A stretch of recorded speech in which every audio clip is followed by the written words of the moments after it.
ॐ अज्ञानतिमिरान्धस्य ज्ञानञ्जनशलाकया चक्षुरुन्मिलितं येन तस्मै श्रीगुरुवे नमः। नमो विष्णुपादाय कृष्णपृष्ठाय भूतले श्रीमते भक्तिवेदान्तस्वामिनिति नामिने। नमस्ते सारस्वती देवे गौरवाणी प्रचारिणे निर्विशेष शून्यवादी पाश्चात्यदेशतारिणे। नमो महावदन्याय कृष्ण प्रेम प्रदायते कृष्णाय कृष्ण चैतन्य नामिने गौरतुसे नमः। जय श्री कृष्ण चैतन्य प्रभु नित्यानंद श्री अद्वैत गदाधर श्रीवासादि गौर भक्त वृंद। हरे कृष्णा कृष्णा कृष्णा हरे हरे, हरे राम राम राम हरे हरे। हरे कृष्णा। तो आप सभी भक्तों का हार्दिक स्वागत है आज के प्रातःकालीन श्रीमद् भागवतम के चर्चा में। हम लोग चर्चा कर रहे हैं पहला स्कंद छठवां अध्याय और इसका श्लोक संख्या 5 पे कल चर्चा किए थे, परसों। नारद उवाच भिक्षुभिर्विप्रवसिते विज्ञानयस्त्रिभिर्मम वर्तमानो वयस्याद्य तद एतद आकर्षम।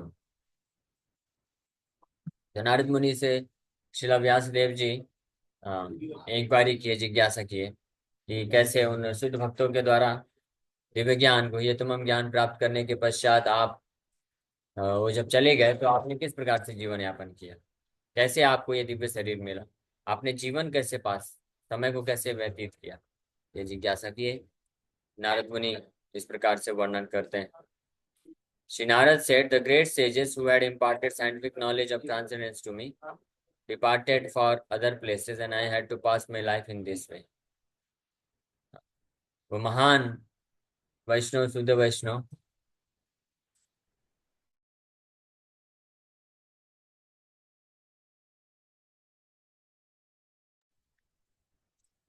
सो वो महान शुद्ध भक्त जिन्होंने दिव्य वैज्ञानिक ज्ञान दिए मुझे, उसके बाद वो निकल गए।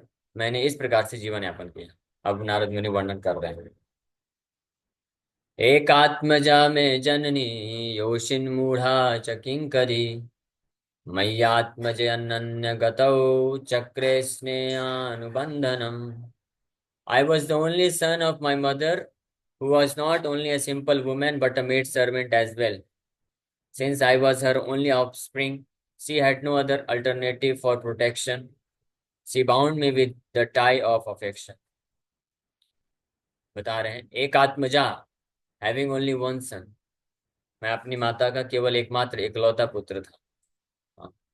एक आत्मजा में जननी, मेरी माता का, मेरी जननी का मैं एक आत्मजा। योशिन मूढ़ा च किंकरी। योशिन वुमेन बाय क्लास, मूढ़ा फूलिश और simple hearted. Translation Prabhupada ji लिख रहे हैं, who was not only a simple women but a maid servant as well. च किंकरी, किंकरी मीन्स मेड सर्वेंट, दासी। तो दासी पुत्र थे नारद मुनि। तो एकमात्र अपने अपनी माँ का इकलौते पुत्र थे। तो उनकी माँ सरल स्वभाव, ज्यादा इतना बुद्धि नहीं कि किस प्रकार से आध्यात्मिक जीवन में मार्ग में आगे बढ़ना है। बस उनको श्रद्धा थी कि साधु संत हैं, वैष्णव हैं, उनका सेवा करना चाहिए। और एकमात्र नारद मुनि ही उनके पुत्र होने के कारण उनकी माँ को उनसे पूर्ण प्रेम था। फिर ये स्वाभाविक है। अगर स्पेशली वैसे तो माँ को अपने पुत्रों से पूरा प्रेम होता ही है, लेकिन नारद मुनि की केस में कैसा था कि उनकी माँ का और कोई नहीं था पूरे संसार में। एकमात्र उनका रिलेटिव या संबंधी कोई था तो उनका पुत्र था, वो भी 5 वर्ष का बालक था। तो हम सोच सकते हैं कि कितना उनको नारद मुनि के प्रति कितना प्रेम रहा होगा। और क्योंकि माँ उनको इतना प्रेम देती थी, इसलिए नारद मुनि को भी उन माँ के प्रति बहुत आसक्ति था, प्रेम था, अफेक्शन था।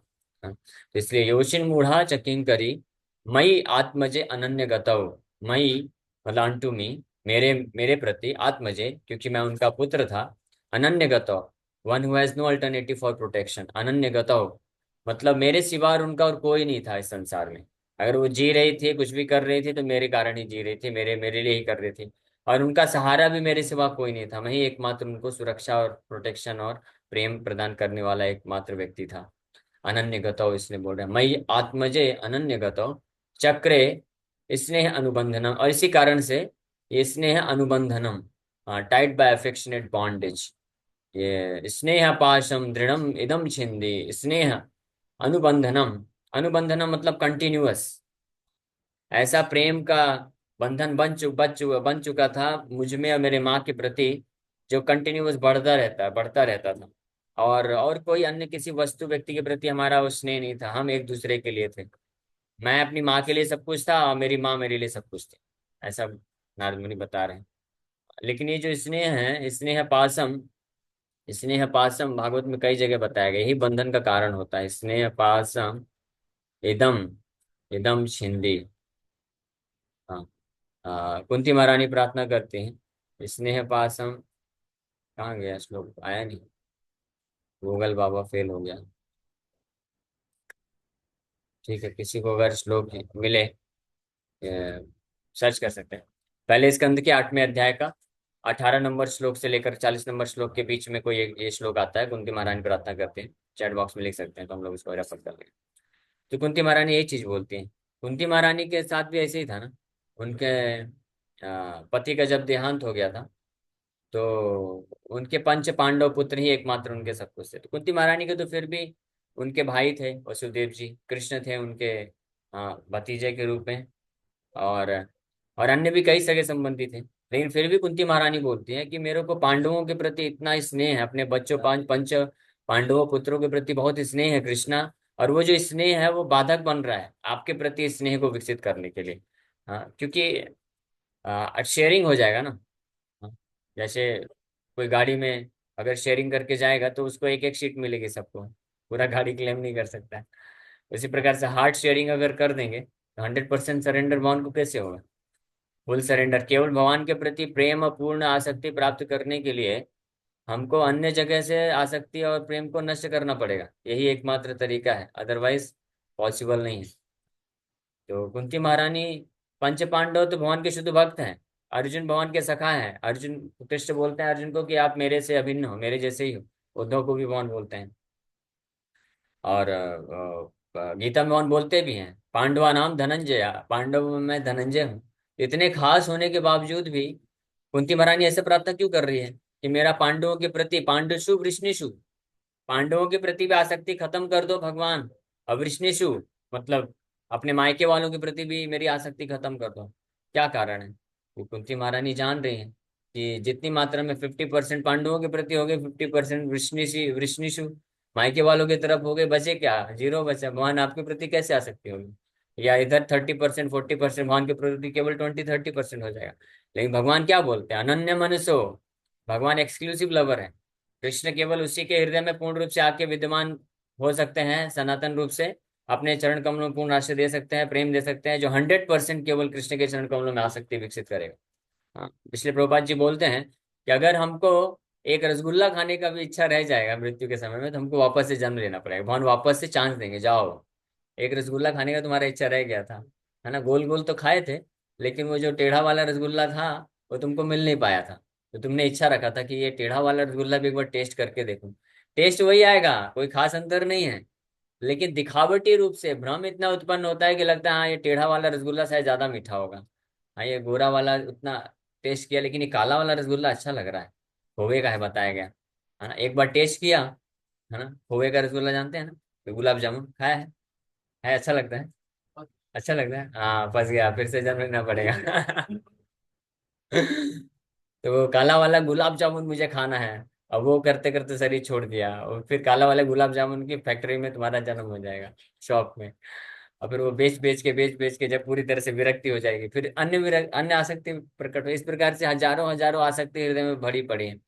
और मृत्यु के समय वो सब जो जो जितनी भी आसक्ति रहेगी, तो निश्चित रूप से वापस से जन्म लेना पड़ेगा। इसीलिए 100% कृष्ण जो है एक्सक्लूसिव लवर है। हाँ, कृष्णा इस संसार के लोगों की तरह नहीं है कि अगर कोई व्यक्ति आके बोले आई लव यू, उसको मालूम है ये कई 10 लोगों को भी बोल के आया है, फिर भी स्वीकार कर लेते हैं लोग, है ना। केवल जो थर्ड क्लास फर्स्ट क्लास लोग हैं, केवल वही इस प्रकार के लव को स्वीकार कर सकते हैं। Krishna is first class, pure pure. 100%, 100% मेरे को शरण प्रेम करो, मैं आपको भी प्रेम करूंगा। नहीं तो फिर आप जाओ, मौका देता हूँ आपको मैं। भगवान इतने दयालु हैं, भगवान इतने कृपालु हैं। तो इसलिए ये जो सिद्धांत जो जानते हैं भक्त लोग, तो वो कुंती महारानी की जैसे ऐसे प्रार्थना करते हैं। अथ विश्वेश विश्वात्मन विश्वमूर्त स्वकेशु मे स्नेह पाशम इदं छिन्धि दृढ़ं पाण्डुषु वृष्णिषु। ये श्लोक 1.8.41 है। थैंक यू, अदिति माता जी ने सर्च करके दे दिया। 1.8.41 आपको शेयर करके दिखाते हैं। तो हम लोग जो अभी चर्चा कर रहे हैं, ये हमारा जीवन का लक्ष्य है, तो आप लोग घबराइएगा नहीं। प्रभु जी क्या होगा ऐसे, तो फिर हम फंस जाएंगे। हमको लक्ष्य पता रहना चाहिए, ताकि हम उस ओर प्रगति तो कर सकें। लक्ष्य नहीं पता, लक्ष्य भ्रमित रहेगा तो फिर लगेगा प्रभु जी ऐसा क्या, इसमें भी थोड़ा तो अच्छा लगता है ना, तो इसमें क्या है, पाप तो है नहीं, इसमें क्या है दिक्कत। दिक्कत यही है, क्या दिक्कत है, कृष्ण के प्रति फिर आसक्ति भूल जाइए। अगर किसी भी चीज के प्रति आसक्ति रहेगी, प्रभु जी स्पोर्ट्स खेलने में क्या दिक्कत है, कुछ दिक्कत नहीं है, पाप नहीं है। आप अगर जुआ नहीं लगाते हैं स्पोर्ट्स में, तो पाप नहीं है। हाँ, जैसे कुछ लोग आसक्ति होती है स्पोर्ट्स खेलने में या देखने में, क्रिकेट, क्रिकेट तो सबका फेवरेट बन चुका है, क्रिकेट देखने में। तो क्रिकेट देखने में खेलने में कोई पाप नहीं है, लेकिन उसके प्रति जितना आपका हार्ट का आसक्ति है, तो उतनी मात्रा में कमी हो जाएगी फिर कृष्ण के प्रति। तो ऐसे संसार में फिर बहुत सारी चीजें हैं ना, तो हर हर चीज को थोड़ा 1-1%, 1-1% दे दिया, तो फिर फाइनली बचा क्या, हृदय में सब 100% आसक्ति तो शेयर हो गया ना, भगवान के लिए क्या बचा फिर, फिनिश ना। इसीलिए जितने मात्रा में अलग अलग 99% आ सकती है अगर भौतिक संसार में है, तो 99% आपका वही चिंतन रहेगा, 1% कृष्ण का चिंतन आएगा। तो सतत चिंतन कृष्ण का कब हो पाएगा, जब 100% कृष्ण के लिए आसक्ति विकसित हो पाएगी। हाँ, इसलिए कुंती महारानी ये जानती है बात को, इसलिए कुंती महारानी प्रार्थना कर रहे हैं। अथ विश्वेश विश्वात्मन विश्वमूर्ते स्वकेशु में स्नेह पाशमिमं छिन्धि दृढ़ं पाण्डुषु वृष्णिषु। O Lord of the universe, soul of the universe, O personality of the form of the universe, please कृपा करके, हाँ please, therefore sever my tie of affection for my kinsmen the Pandavas and the Vrishnis। कि आप कृपा करके इमम छिंदी, ये छिंदी क्यों बोल रही है माता कुंती महारानी, छिंदी मतलब काट दीजिए, छिंदी क्यों बोल रही है, काटने का मतलब है कि काटने के बाद फिर कोई सवाल नहीं है। काटने का मतलब finish, finish off, finish off कर दी जाए। और छिंदी मतलब आप क्यों काटिए, क्योंकि मैं नहीं काट पा रही हूँ, मैं माँ हूं ना, तो पांडवों के प्रति स्वाभाविक आसक्ति बनी पड़ी है।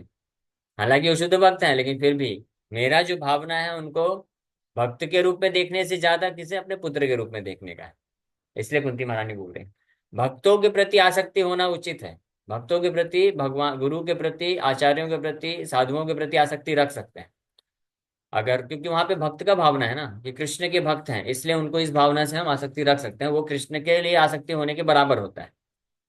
लेकिन अगर कोई जो है, कुंती महारानी का केस कैसा था, पांडवों के प्रति आसक्ति केवल कृष्ण के भक्त के रूप में नहीं था, अपने पुत्र के प्रति, पुत्र के रूप में। इसलिए वो इसलिए कुंती महारानी बोल रहे हैं कि इमम छिंदे, इसको काट दीजिए। ऐसा नहीं कि पांडवों से दूर जाना चाहते हैं, पांडवों से दूर जाना उद्देश्य नहीं है, पांडवों के साथ रहना है, उनका सेवा करना है। लेकिन ये जो अफेक्शन है मेरा, अब उनको पुत्र समझने का, पुत्र की जो भावना होने के कारण जो आसक्ति विकसित हुई है, इसको आप काट दीजिए। मेरे हृदय में केवल ये आसक्ति रहे कि ये आपके महान शुद्ध भक्त हैं, इसलिए मैं इनको प्रेम करूं, ये इस भावना से रहना चाहिए। जैसे इसके सबसे बहुत अच्छे उदाहरण है हिज डिवाइन ग्रेस श्रील भक्ति सिद्धांत सरस्वती ठाकुर। उनके पिताजी कौन, श्रील भक्ति विनोद ठाकुर। श्रील भक्ति विनोद ठाकुर जो स्वयं महान वैष्णव आचार्य हुए, शुद्ध वैष्णव हुए। और श्रील भक्ति सिद्धांत ठाकुर भी शुद्ध वैष्णव महान आचार्य हुए। लेकिन श्रील भक्ति सिद्धांत ठाकुर अपने पिताजी को कभी पिताजी के रूप में नहीं देखे, किस रूप में देखे, एक महान वैष्णव आचार्य और अपने गुरु के रूप में देखे, और इसलिए उनके प्रति आसक्ति रखे। तो ये गड़बड़ नहीं, ये बिल्कुल परफेक्ट है। इसलिए अपने कई रचनाओं में और चैतन्य भागवत के इंट्रोडक्शन में भी भक्ति सिद्धांत सरस्वती ठाकुर प्रार्थना करते हैं भक्ति विनोद ठाकुर को। ये नहीं बोलते हैं मेरे पिताजी आपके प्रति आसक्ति बनी रहे, नहीं, क्या बोलते हैं कि हे शिला भक्ति विनोद ठाकुर, हाँ, एक महान वैष्णव आचार्य है, आपके चरण कमलों में सदा मेरी रति बनी रहे। एक महान वैष्णव आचार्य के रूप में दृष्टि, उस दृष्टि से करते हैं। तो इस प्रकार से उस दृष्टि से अगर हम ये भावना विकसित कर सकें अपने सगे संबंधियों के प्रति, तो उनसे दूर होने का जरूरत नहीं है, उनको छोड़ने का जरूरत नहीं है, उनके साथ रह सकते हैं। उनको सेवा भी करना है। बल्कि जब हम भावना को अपने शारीरिक संबंध को भूल करके और केवल कृष्ण से संबंधित है, वो इस भावना में स्थित होकर के जब उनको हम प्रेम करते हैं, आसक्ति रखते हैं, तो उस भावना में स्थित होकर के हम ज्यादा अच्छे से सेवा कर सकते हैं, ज्यादा अच्छे से सेवा कर सकते हैं। जब शारीरिक संबंध को ध्यान में रखकर जब हम किसी को इस संसार में प्रेम करते हैं, तो उसमें कहीं ना कहीं सेल्फिश मोटिवेशन आता है, स्वार्थ की भावना होती ही होती है। हाँ? एक पति पत्नी को अगर देखा कि मेरी पत्नी है, तो स्वार्थ रहेगा कि हाँ मुझे अच्छे से खिलाना चाहिए, मुझे मेरा सेवा करना चाहिए, ये सब रहेगा स्वार्थ। है ना? एक माँ बाप अगर बच्चे को केवल बच्चों की अपने मेरे पुत्र हैं इस भावना से अगर उनको सेवा करेंगे, प्रेम करेंगे, तो निश्चित रूप में स्वार्थ आ जाएगा कि ये कल को ये भी बड़े होकर के मेरा सेवा करना चाहिए, ये भी बड़े होकर के मेरे लिए कुछ करना चाहिए, पैसे कमाना चाहिए, मेरा नाम रोशन करना चाहिए। ये भावना हृदय में आएगी ही आएगी निश्चित रूप में। लेकिन जब हम किसी भी व्यक्ति को इस संसार के या अपने सगे संबंधियों को, बच्चों को, पति को, पत्नी को, माँ बाप को इस भावना से हम देखते हैं कि ये भगवान के भक्त हैं, हाँ भगवान के अंश हैं, अब मुझे इनका सेवा करना है, तो फिर आप एक्सपेक्टेशन नहीं रखेंगे। फिर जो बेस्ट सेवा होगी वो करना प्रारंभ करेंगे। फिर डिस्क्रिमिनेशन नहीं रहेगा कि ये मेरी माँ है, ये दूसरे की माँ है, नहीं, दोनों को बराबर सेवा फिर करेगा अपन, है ना? और फिर वहां पे स्वार्थ की भावना नष्ट हो जाएगी। तो वो उचित है। लेकिन इस स्तर पे केवल जो शुद्ध वैष्णव होते हैं वो पहुंच सकते हैं, हम प्राय इस स्तर पे नहीं है। तो कुंती महारानी हमको इस उदाहरण से, अपने उदाहरण से समझा रही हैं। कुंती महारानी शुद्ध वैष्णव है, इसमें कोई डाउट नहीं है। लेकिन फिर भी कुंती महारानी उदाहरण दे रही हैं।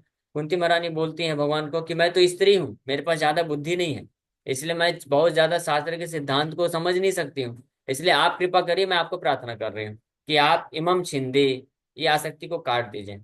इसलिए माता जी, इसको स्त्रियों का एक बहुत बड़ा गुण है जो उनको कृष्ण के बहुत नजदीक ले जा सकता है, जो प्रभु जी के पास से नहीं है। हो सकता है अगर कोई वैष्णव प्रभु जी हैं तो उनके पास भी मिल सकता है वो गुण। क्योंकि माता जी के पास भावनाएं होती हैं, इमोशंस होते हैं। तो वो इमोशंस अगर संसारिक लोगों के प्रति है, संसार के प्रति है, तो उनके बंधन का कारण बनेगी। और वही इमोशंस को, वही भावनाओं को अगर कृष्ण से जोड़ देते हैं, तो वो उनके संसार से मुक्ति का इमीडिएट, तुरंत रास्ता खुल जाता है। इसलिए हम देखते हैं कि कृष्ण भक्ति में जो माता जी लोग होती हैं वो ज्यादा फास्ट प्रोग्रेस करते हैं, बहुत जल्दी आध्यात्मिक प्रगति करती है। प्रभु जी लोगों को बड़ा टाइम लगता है, क्योंकि रिजनेबल होते हैं ना, इमोशंस है नहीं, भाव उत्पन्न होता नहीं है। कितना भी उनको प्रवचन दो, समझाओ कृष्ण हमारे लिए सब कुछ कर रहे हैं, कृष्ण हमारे सब कुछ हैं, उनका बुद्धि चलता रहता है, अरे मैं भी कुछ करता हूँ भाई, मैंने भी, मेरे भी संसार है, देखो मैंने ये सब बनाया है, मेरा भी साम्राज्य है, मैं अपने पत्नी बच्चों को पालन पोषण करता हूँ। तो वो बुद्धि चलता रहता है। तो इमोशंस इतने जल्दी, जो भावनाएं हैं वो प्रकट नहीं होती हैं। लेकिन माता जी के लिए बहुत सरल है भावनाओं को प्रकट कर लेना, हाँ।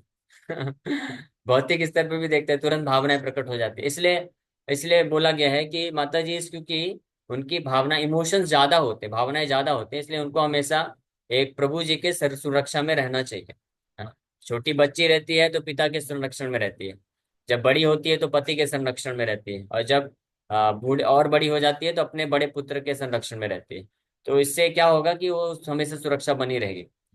नहीं तो फिर कोई भी जो है अनड्यू एडवांटेज ले सकता है, इमोशंस होते हैं ना, इसलिए अगर कोई कोई मान लीजिए कोई चोर आया, कोई क्राइम कर गया, है ना, अब वो आके कोई माता जी के पास बस थोड़ा रोने लग जाएगा, बोलेगा मैं गलती कर दिया हूँ, ये है, मुझे माफ कर दो, माफ कर दो।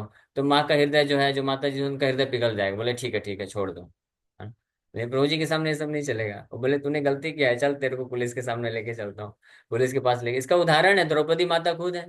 अश्वत्थामा ने द्रौपदी के पांचों पुत्रों को मार दिया, सोते हुए गला काट दिया। सोचिए कितना दुख होगा ना, कितना हृदय में दुख है। लेकिन वही अश्वत्थामा को जब अर्जुन पकड़ के, चोटी पकड़ के लेके आया और सीधे नीचे पटक दिए, और अश्वत्थामा बेचारा लाचार जैसा था, जानवर की तरह था, तो द्रौपदी माता को तुरंत देख करके बिल्कुल दया आ गई, इमोशंस आ गए, रोने लग गई। बोले नहीं नहीं नहीं नहीं, इसको मत मारो, इसको छोड़ दो, छोड़ दो, जो भी है हमारा गुरु, गुरु पुत्र है, तो हमारे गुरु के समान हमको देखना चाहिए, ब्राह्मण है। तो ऐसे करके छोड़ने के लिए बोल रहे हैं, भीम क्रोधित हो रहे हैं, नहीं इसको काट दो यहीं पे अभी। तो द्रौपदी माता, तो अर्जुन कंफ्यूज हो गया, अब करूं तो करूं क्या, कृष्ण से पूछे। तो कृष्ण बोले इस्तेमाल करो अपनी बुद्धि का, शास्त्र पढ़े हो ना, शास्त्र शास्त्र बुद्धि का इस्तेमाल करके दोनों ऐसा कार्य करो कि द्रौपदी का भी मन हो जाए, उसका भी इच्छा पूरा हो जाए, और इधर भीम और इन लोगों का भी हो जाए। तो फिर अर्जुन उपाय करते, वो खैर अलग प्रसंग है।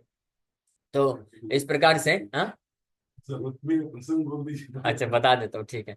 तो अर्जुन ने क्या किया, उनके जो बाल हैं बाल काट दिए, थोड़ा इधर उधर कर दिए। डिसरिस्पेक्ट, ऐसा बोला शास्त्रों के अनुसार, अगर कोई ब्राह्मण को डिसरिस्पेक्ट कर देता है तो ब्राह्मण को मारने के मारने जैसा हो के गया। मतलब ब्राह्मण के लिए जो डिसरिस्पेक्ट है, अपमान है, वो मरने के बराबर ऐसा माना जाता है। तो इस प्रकार से दोनों कार्य तो हो गया। तो खैर हम लोग ये चर्चा कर रहे थे। हाँ, तो कुंती महारानी इस प्रकार से इसलिए प्रार्थना करते हैं क्योंकि बोलते हैं कि मेरे पास इतना बुद्धि नहीं है, मैं शास्त्र जो है बहुत लॉजिकल बातें करते हैं। ये आसक्ति है, ये गलत चीज है, ये सही चीज है, सही को माया से मुक्त हो जाओ, केवल कृष्ण के प्रति आसक्ति रखो। ये मेरे से हमसे हो नहीं सकता है, हमारे पुत्र हैं, हमारे तो स्वाभाविक इमोशंस रहेंगे ही रहेंगे।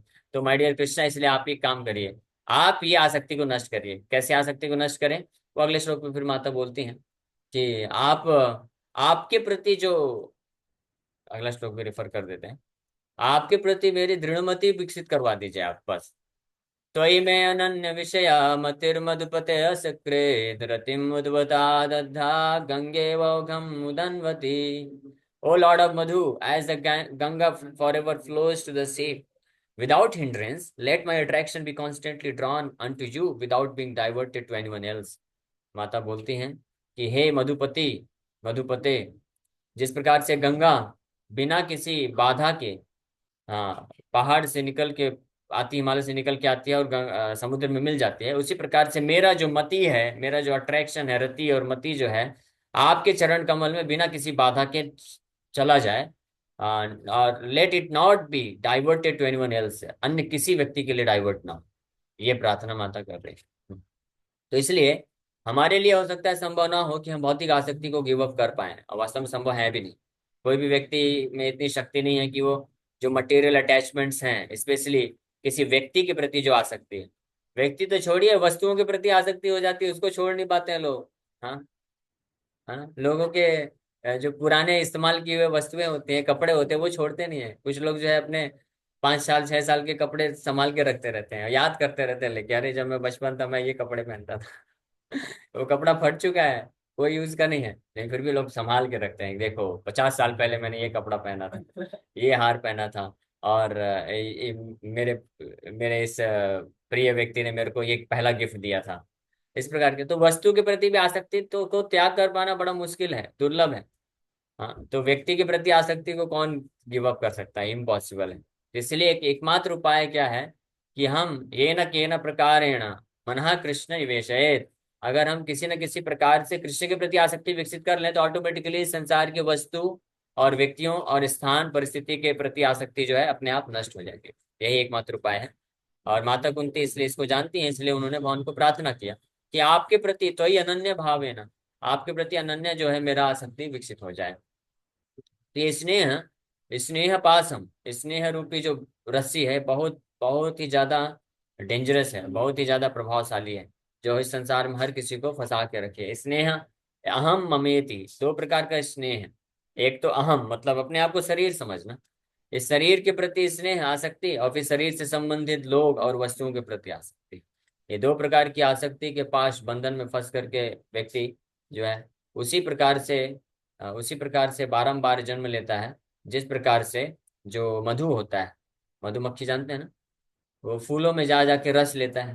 तो रस के प्रति आसक्ति होने के कारण उसको मालूम है कि मैं अभी संध्या काल हो चुका है, रात्रि हो रही है, मैं अगर इस पुष्प से निकलूंगा नहीं तो पुष्प बंद हो जाएगा और मेरा दम घुट के मृत्यु हो जाएगा।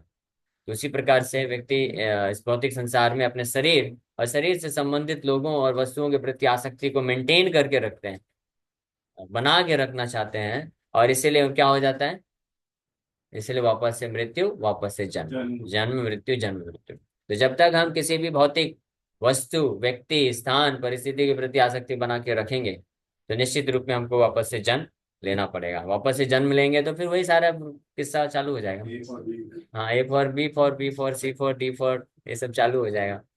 वही सारे दुख, जन्म मृत्यु जरा व्याधि।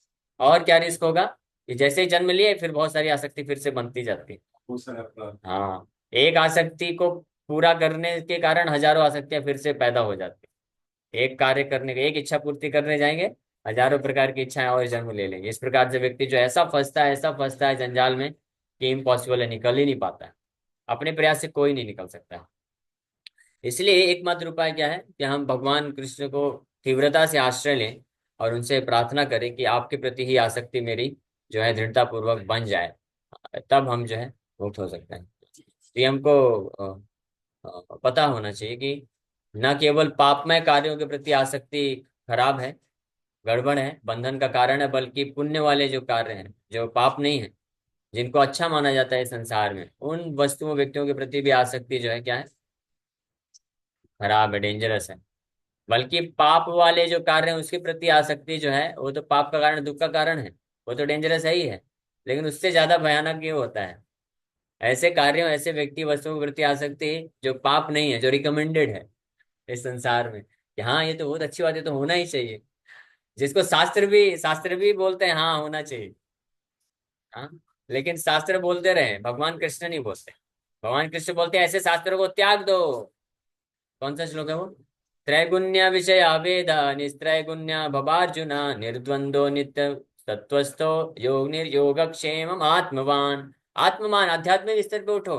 त्रैगुण्य, तीन गुणों से भरा पड़ा है शास्त्र, वेद। वेद, हाँ, त्रैगुण्य विषया वेद निस्त्रैगुण्य, रिजेक्टेड, उसके ऊपर उठ जाओ। हाँ, और आत्म स्थो, आत्मा के स्तर पे उठ करके केवल मेरे प्रति आसक्ति लो। ऐसी चीज को भगवान दूसरे तरीके से 18वें अध्याय में फिर से रिपीट करते हैं। हाँ, मेरा परम आदेश है, सुनो अर्जुन। क्या है प्रभु बताइए तो, अभी तक जो आदेश दिया, हाँ वो सब भी है, अभी सबसे परम आदेश सुन लो। हाँ, आखिरी गीता के आखिरी में जाकर के 64 नंबर श्लोक में भगवान बोलते हैं, मेरा परम गुह्यतम पुनः भूयः शृणु में परमम वचा, परमम वचा, सर्वगुह्यतमम भूयः शृणु में परमम वचा। सबसे ज्यादा गुह्यतमम ज्ञान, मन मना भव मद्भक्तो मद्याजी माम नमस्कुरु, मामे वैश्यसि सत्यम ते प्रतिजानो प्रियोसि मे। कि only think of me, always think of me, only think of me, केवल मेरा ही स्मरण करो, मेरे प्रति आसक्ति रखो, केवल मुझे ही समर्पण करो, मेरा ही पूजा करो और मुझे ही प्रणाम करो। और फिर उसके बाद फाइनल श्लोक में भगवान बोलते हैं, सर्वधर्मान् परित्यज्य मामेकं शरणं व्रज, अहम त्वां सर्व पापेभ्यो मोक्षयिष्यामि मा शुचा। सभी प्रकार के धर्मों को त्याग दो। भगवान कृष्ण क्या बोल रहे हैं? ये अंतर है भगवत गीता, बाइबल, कुरान। बाइबल कुरान में तो बोला गया है सभी अधर्मों को त्यागो, पाप को, सभी सब सभी के लिए नहीं बोलते हैं, कुछ कुछ अधर्मों को त्यागने को बोलते हैं, सारे पापों को त्याग दो। भगवान ये नहीं बोले अर्जुन को सारे पापों को त्याग दो। क्यों? वो तो पहले से ही त्याग के बैठा है, अधर्म तो करता ही नहीं था ना अर्जुन। अर्जुन को बोले सारे धर्मों को भी त्याग दो। धर्म, जितने भी प्रकार के पुण्य हैं जो इस संसार में बहुत प्रचलित है, माने जाते हैं कि हाँ ये करना चाहिए, हाँ ये आसक्ति रखना चाहिए, तो उसको भी भगवान त्याग करने को बोल रहे हैं। और माम एकम शरणम व्रजा, केवल एकमात्र मेरा आश्रय लो। हाँ, मैं तुम्हें सारे पापों से मुक्त कर दूंगा, इस संसार बंधन से तुम मुक्त हो जाओगे अर्जुन। हाँ, तो इस प्रकार से भगवान ये बताते हैं। तो नारद मुनि वर्णन कर रहे हैं, पहले जब बताना चालू किया अपना इतिहास, तो सबसे पहली बात यही बता रहे हैं कि मैं भी कितने स्नेह अनुबंधनम में फंसा हुआ था। हम सोच सकते हैं कि नारद मुनि के एकमात्र जो व्यक्ति हैं इस संसार में वो उनकी माँ थी, और उनकी माँ के लिए भी नारद मुनि ही सब कुछ थे, तो कितना आसक्ति रहा होगा ना, तो कितनी दृढ़ आसक्ति रही होगी। तो भगवान नारद मुनि बता रहे हैं कि मैं उससे ऊपर उठ पाया और केवल कृष्ण के प्रति तीव्र आसक्ति विकसित कर पाया। किसके? ये अपना जीवन पूरा बताने वाले हैं कि कैसे ये संभव हो पाया। Okay, thank you very much. अगर किसी भक्त का कोई प्रश्न है पूछ सकते हैं। हरे कृष्णा कृष्णा कृष्णा हरे हरे, हरे राम राम। यस। हरे कृष्णा। प्रभु दंडवत प्रणाम। रणोत्तम प्रभु जी, हरे कृष्णा। प्रभु जी, आसक्ति से कैसे बचे जाए? क्योंकि भक्ति हाँ करते हैं, जपा करते हैं, तो आसक्ति तो आएगी। तो उससे हाँ कैसे सही बचना बात। चाहिए? आसक्ति से हम बच सकते हैं जब हम कृष्ण के प्रति आसक्ति विकसित करने के लिए दृढ़ निश्चयी हो जाएं और इच्छा रखें कि हमको कृष्ण के प्रति आसक्ति विकसित करना है। और कृष्ण के प्रति आसक्ति विकसित करने की जो तीव्र इच्छा है, ये विकसित होता है ऐसे शुद्ध वैष्णव का संग करके, जिनके प्रति कृष्ण के प्रति आसक्ति या तो है पूर्ण रूप से, या उनके भी हृदय में भावना है कि हम कृष्ण के प्रति ही एकमात्र तीव्र आसक्ति को विकसित करना चाहते हैं। तो हम भी उससे प्राप्त कर सकते हैं। तो लौल्यम, रूप गोस्वामी यही, इसलिए यही सोल्यूशन बताते हैं कि भौतिक बंधन से आसक्ति से मुक्त होकर के केवल कृष्ण के प्रति आसक्ति विकसित करने का, कृष्ण भक्ति रस भाविता मति, इसको प्राप्त करने का एकमात्र मूल्य क्या है? तत्र लौल्यम अपि एकल मूल्यम, द ओनली मूल्यम और द कॉस्ट क्या है? लौल्यम, इंटेंस डिजायर। जन्म कोटि सुकृति भी न लभ्यते। जो करोड़ों करोड़ों जन्म तक भी अगर कोई पुण्य भी करेगा तब भी उसको प्राप्त नहीं हो सकती, लेकिन वैष्णव के संग से प्राप्त हो सकती है, शुद्ध वैष्णव का संग करने से। शुद्ध वैष्णव का संग मतलब उनके द्वारा सुनना, श्रवण करना।